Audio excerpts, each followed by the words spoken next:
just talk about dating. When these documents were written, because a lot of arguments, a debate comes up with the fact that John is written later, Revelation is written later than the other Gospels, and so people use that as a way of, well, he changed a bunch of things, or so. Let's just talk about when Revelation was written, and maybe how it was written in, compared to John. Well, when it comes to dating, John famously kissed dating goodbye, actually. Yeah. No, he did. Yeah, okay.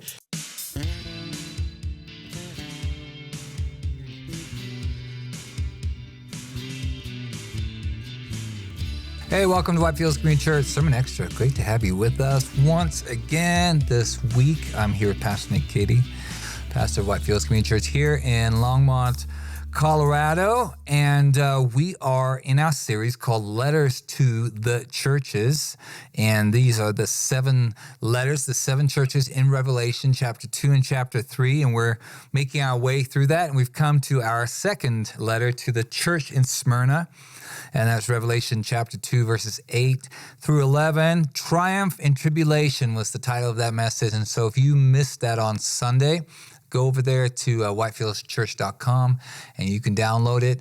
And of course, it's available on the app as well. WFCC, you'll find it in the App Store. And you definitely want to connect with that. Anytime there's any things happening, news and happenings, anything happening in the church, you get notified about that, staying in the loop. And of course, you're able to access any of our content, whether it's the sermon extras, whether it's the Q&A that's on Thursdays with Pastor Nick, live Q&A that you want to be part of 2 p.m. Mountain Time, if you want to join us for that. And of course, any sermons that you might have missed. And so, the Triumph from Tribulation, podcasting apps, if you're with us on YouTube or Facebook, like and subscribe, rate and review, do all those things. That's the way you can help us get this content out there if you believe in what we are trying to do here. And it's just a way of, when people start typing in these questions about persecution, going through bad things and death and all these kind of things,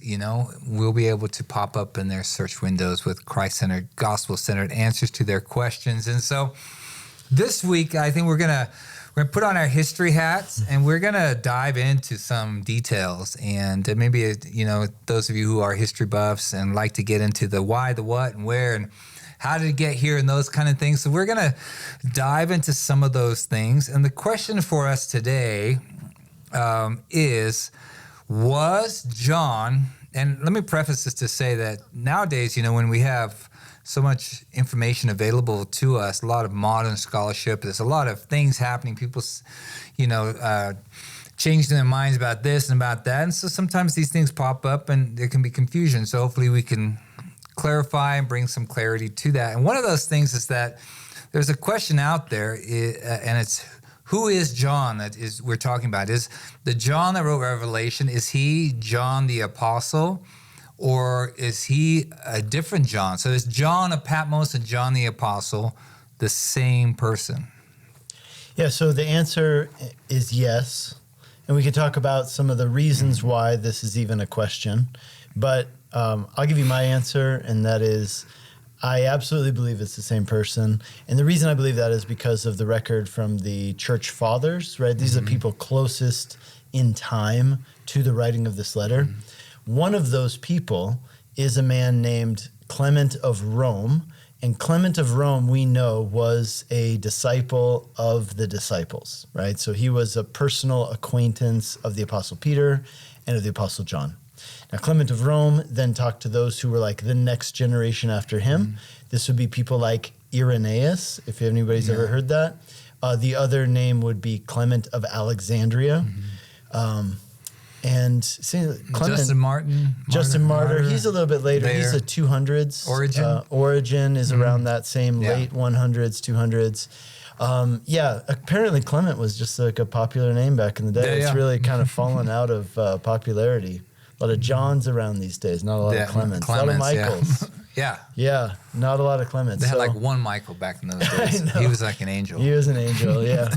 So, okay, so these guys, here's what they said. They said that, yes, the John who was the fisherman and the disciple of Jesus, the brother of James, the son of Zebedee, one of the sons of thunder, that he is the one who was exiled on Patmos. And then he was released from that exile in about AD 90, 91 or something like that, when the emperor Domitian died. And Domitian was known as the tyrant, right? And so he persecuted John, had John sent to Patmos in exile. And then when he died, everybody that he had, exiled and punished and stuff like that, like all of his political enemies, all those people were then released from their exile by the next emperor, whose name was Nerva. And so Nerva released these people, and there are recordings of that by different writers and different church historians. But the point being that John wrote Revelation either while he was on Patmos or after he came out of Patmos, and then he settled, we know this, in the city of Ephesus. And it was actually at that time when John was released from Patmos and went to live in Ephesus until his death, that he also wrote the Gospel of John according to the early church sources. Yeah, we'll get to that question later. But I wanted to kind of stick with this idea because there's when you kind of dive down into this particular topic, you see people they're picking and choosing their sources as to who they want to believe. Yeah. And so one of them, we're just going to talk about Eusebius. Yeah, so he's kind of the chief perpetrator of the idea that it's not the same John. So let's talk about him for a bit. Who's Eusebius? His name is Eusebius of Caesarea, and he was a church historian, the first church historian. He's regarded as the first true church historian, because some of these other guys, when they were writing, like Irenaeus, he's writing about stuff that like he heard, but it's not like his main point. He's not aiming to write a church history. Eusebius is the first person to write a church history, and he does this around the time of the Council of Nicaea, which is in the first half of the 4th century, which is the 300s AD. Now, this is the time of Constantine, the Edict of Toleration, the Edict of Milan, all happening in the 310s, that period, leading up to the, Constantine calling the Council of Nicaea in 325. And that's the time of Eusebius. Eusebius essentially works under Constantine. Constantine funds him, if you will, asks him to write down a history of the church. Because by that time, it's been several hundred years. Kind of like how you think about like America. Well, it's been a couple hundred years now, and it's good for us to have a history of our nation. Now, you can imagine we live in an information age, right, where we want to be fact-checked, we want to be footnoted, we want to make sure that we get all our ducks in a row. Eusebius writes at that time that John the Elder, is what he calls him, was different than John the Apostle, that these are two different people, and that the John of Patmos is not the same as the John who followed Jesus. Now, that view differs from that of those who were closest to it chronologically, which is Irenaeus primarily. He's the closest. And Irenaeus and Clement of Alexandria, they're the closest, and they're one generation out from John. Okay, so they're like 150 to 200 is their sweet spot. And they're getting their information from Clement of Rome, who heard it from John himself, who was there. And also, you just think about like 3 generations. That would be like my grandparents, your grandparents. That's what it means. You're separated 3 generations right there. Your grandparents, your parents, you. So there are things that you've heard from your grandparents. There's things that I've heard from my grandparents firsthand. I know what they did, in those times, which I didn't yet live in, but I heard directly from them what they did. This is why we can be confident that the things that Irenaeus heard from Clement of Rome, which he heard from John the Apostle, that's how it was. And it wasn't just John the Apostle. I mean, it's the fact that there were Christians alive at that time who had been the recipients of this letter, right? The Church of Smyrna was still there at this point, and they're remembering how this letter came to be. They're remembering when John lived in Ephesus after he got out of Patmos, and, he would travel around. We have these stories from the early church of how John, he became known as the apostle of love because he would travel around and he would, preach in these different churches. And his message towards the end of his life was, brothers, love one another. That was it. Yeah. Do you wonder, by the time, 200-300 later, by the time we get to Eusebius, that there is some writing that the church had a problem with the book of Revelation. Like it was troubling, the things they were reading, and maybe, Eusebius is quoted as saying that the book of Revelation was fine for private study, but was not for the church. Yeah, and that view has been taken by many people throughout history, and I don't think it's a good view.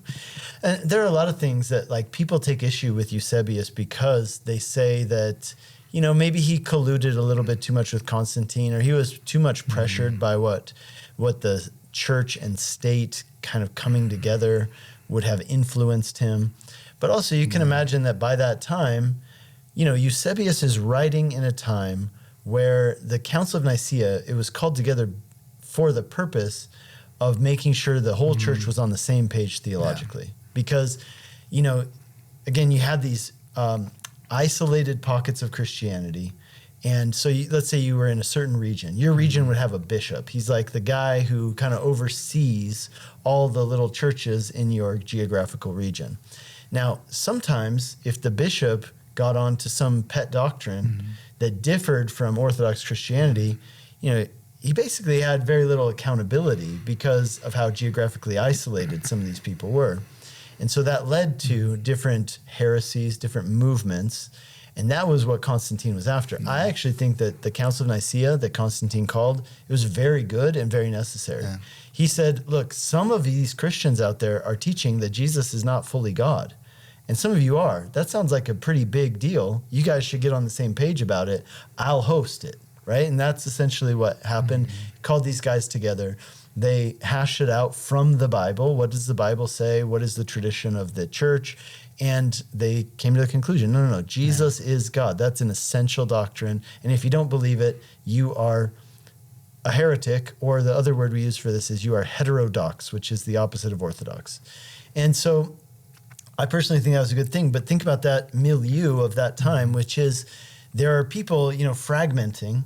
And guess what? Revelation is one of those books about which there are very differing opinions. So if your purpose and goal is to get everybody on the same page, then it makes sense that Eusebius would be inclined to say something like, well, read it for yourself, but let's just not do anything. We're not going to canonize it. Yeah, we're not going to canonize it. We don't want to leave anything that could, lead to fragmentation of the church. Now, I don't think that's the right attitude. That's why I'm saying, Eusebius is not gospel. And a lot of people take issue with Eusebius about different things, right? And they wonder, how trustworthy is everything that Eusebius says. Personally, I think it's much more helpful to go to the writings of Irenaeus and those who were closest chronologically to determine the writing. Furthermore, I would emphasize this. There are a lot of very similar themes that are found in the Gospel of John and in Revelation. Now, some people pointed out that the Greek language that's used, is more sophisticated in Revelation than it is in the Gospel of John. To me, that's not an issue at all. Definitely people say that the Gospel of John reflects somebody who is thinking in Aramaic and translating their thoughts into Greek. Kind of like if I were to write something in Spanish. I'm not very good at Spanish, and that would probably be reflected in the kind of rudimentary or basic Spanish that I use. That's kind of what John's Gospel's like. It's what First John is like. It's why when you study biblical languages, like I studied Greek, and First John and John are the easiest books to read because it's kind of what is it like? This is Spot. Spot is a dog, right? It's very simple. But the ideas are not simplistic.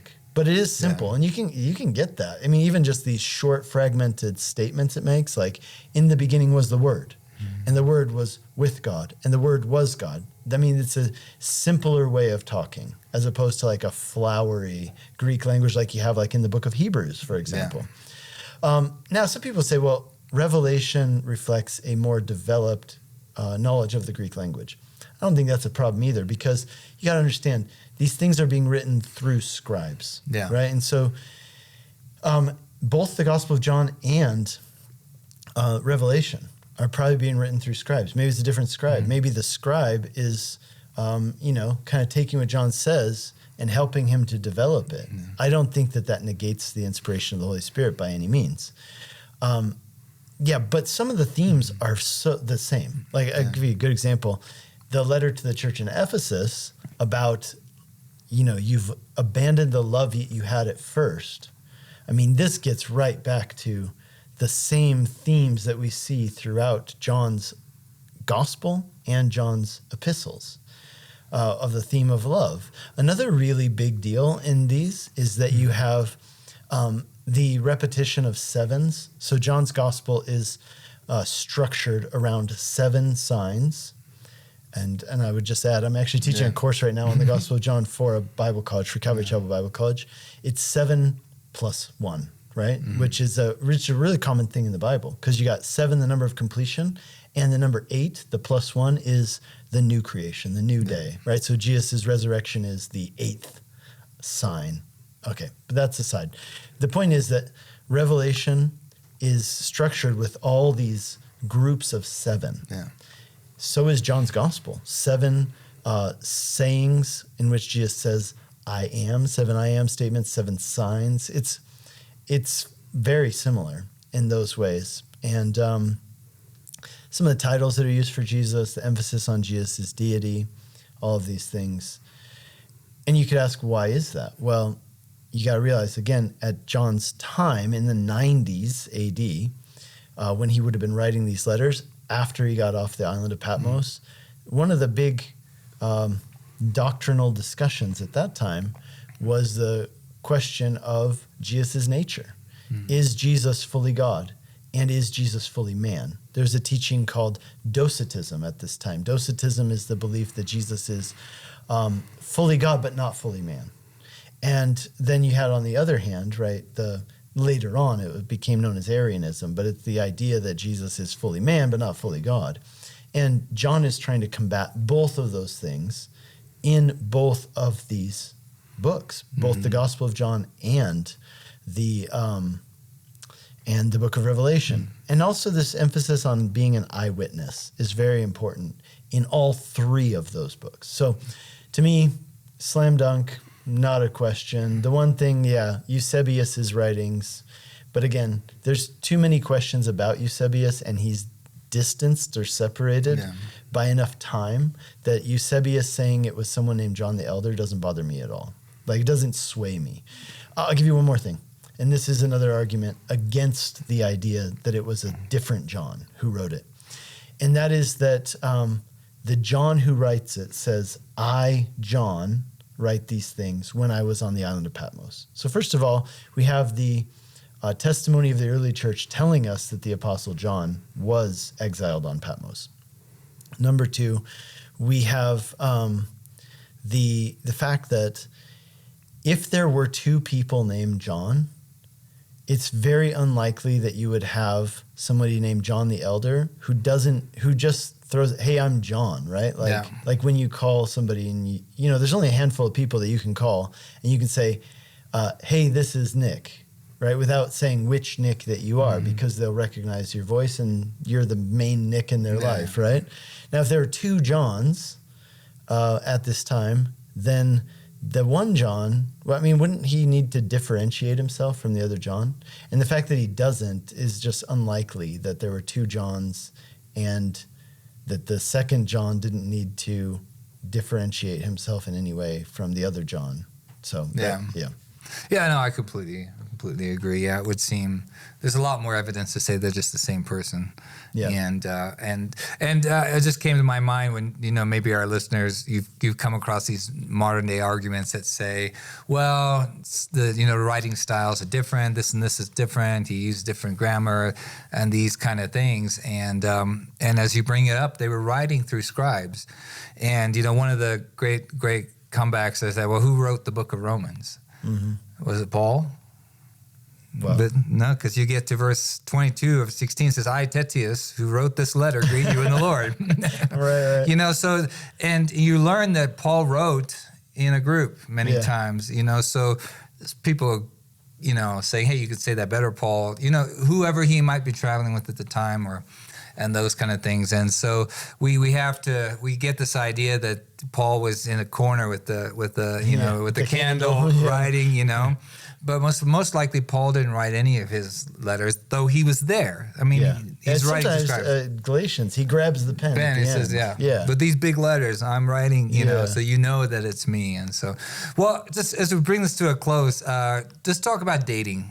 You know, when these documents were written, because a lot of arguments or debate comes up with the fact that John is written later, Revelation is written later than the other Gospels. And so people use that as a way of, well, he changed a bunch of things so,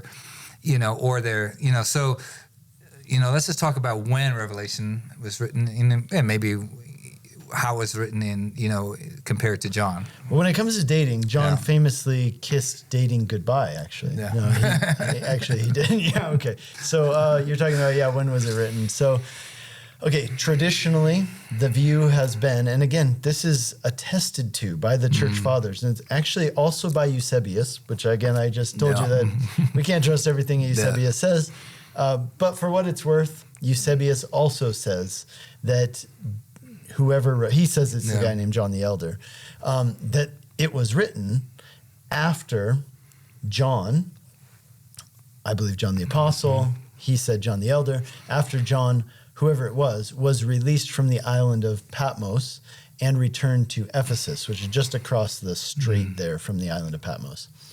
And that he places it in the beginning of the reign of Nerva, which I believe started in 91 AD, but if not, it's like within a year or two of that. It's definitely 90-something. Now, the implication of this is that John says that what he's writing is a prophecy, right? That's what it says in chapter 1, verse 3. Blessed are those who read aloud the words of this prophecy. Okay, so if it's a prophecy, well, prophecies do two things, foretelling and forthtelling. So it's foretelling things that have not happened. And he says that, by the way, in chapter 1, verse 19. Write down the things that you have seen, the things that are, and the things that are going to happen in the future. Yeah. And, so if he's talking about future events, that's when the dating thing becomes really interesting, because some people have looked at the book of Revelation and their main hermeneutic or interpretive concept behind it is that we don't need to think about the book of Revelation as being things that are going to happen in the future. Rather, these are things which, for John, they were in the future, but they are no longer in the future because they already took place. And that argument basically says that in 70 AD, basically what Revelation's describing is in apocalyptic language. It is describing the Roman attack on Jerusalem as being God's judgment upon the Jews for rejecting Jesus as the Messiah. It's a fulfillment of Jesus' words in in Matthew chapter 24. And one other place, there's a place, I forget which gospel it's in, but it's this place where the soldier says, may our blood be upon our own hands who have done this, essentially. And it's this, some people point to that and they say, well, that's what Revelation is. That's what happened.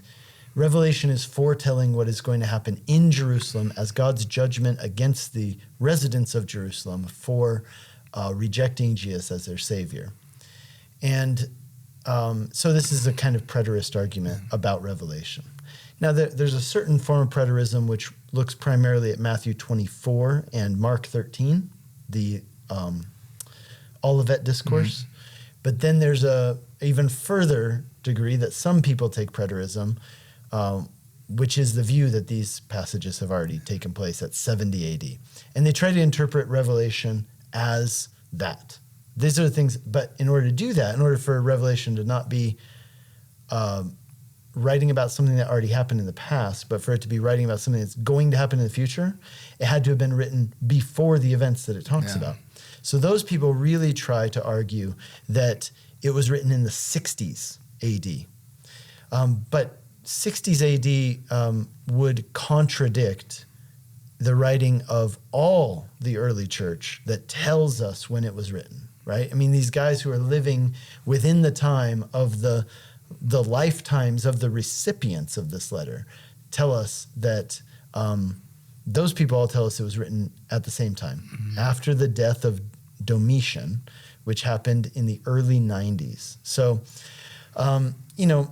almost every commentary or scholarly writing you read on this, they all will accept and promote the traditional view, which is that it was written in the 90s AD, which is the view that I hold as well. Yeah.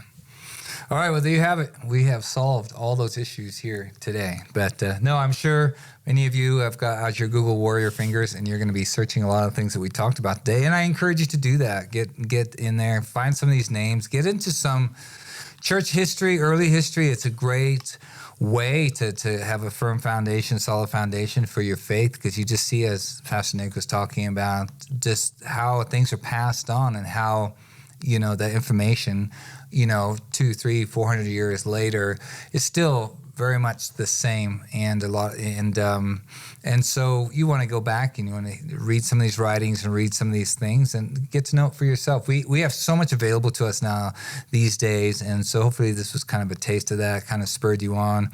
Those who have you just love church history, I'm sure you were excited about this particular episode. So join us if you missed. Of course, go get the sermon, whitefieldschurch.com, and join us Thursday, 2 p.m. Mountain Time.